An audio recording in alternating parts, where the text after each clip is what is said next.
तर संजय शिरसाट यांना लवकरच मंत्रिमंडळामधनं आपला गाशा गुंडाळावा लागेल असं खासदार संजय राऊतांनी म्हटलेलं आहे। शिरसाट मिसाळ लेटर बॉम्बवरून राऊतांनी हे वक्तव्य केलेलं आहे। तर सकाळच्या भोंग्याकडे दुर्लक्ष करतो असा टोला शिरसाट यांनी लगावलाय।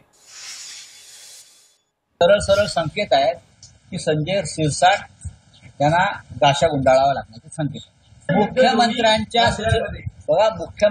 सूचनेशिवाय माधुरी मिसाळ अशा प्रकारच्या बैठका घेणार।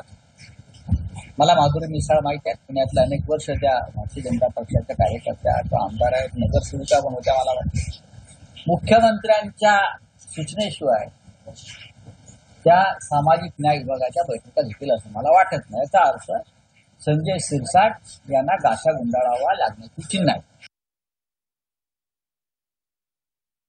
कुणावर तरी आरोप करायचे असतात, टार्गेट कधी कुणाला तरी करायचा असतं, तो त्याचा स्वभाव झालेला आहे। त्या स्वभावानुसार तो रोज प्रेस घेतो, रोज सकाळ 10 वाजता तो भोंगा चालू होतो, म्हणून त्याच्याकडे आम्ही दुर्लक्ष करतो।